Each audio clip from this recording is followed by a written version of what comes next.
একটা সাদামাটা জীবন, যেখানে বিশেষ কিছু ঘটেনি, রোমাঞ্চের কোনো ছোঁয়া নেই, কোনো চমকপ্রদ মোড় নেই।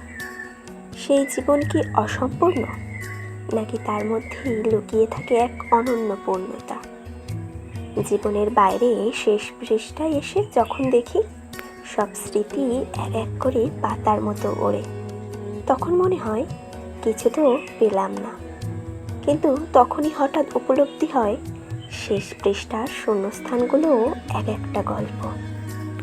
একটা জীবনের মূল্য কি শুধু বড় কোনো কৃতিত্বের মধ্যে লুকিয়ে থাকে, নাকি ছোট্ট ছোট্ট মুহূর্তের মোড়কে বাঁধা থাকে প্রকৃতির পরিপূর্ণতা?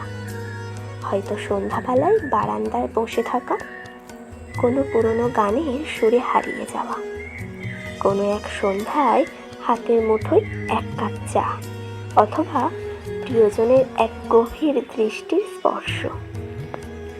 এইসবই আসলে পরিণতার গল্প।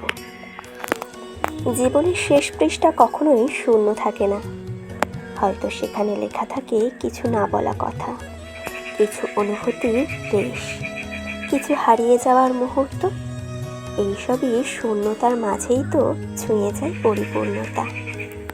সাদামাটা জীবনের শেষ পৃষ্ঠার শূন্যস্থান আসলে কোনো অপূর্ণতা নয়, বরং সেটাই আমাদের জীবনের সবচেয়ে বড় সত্য ও নির্ভরযোগ্য সমাপ্তি।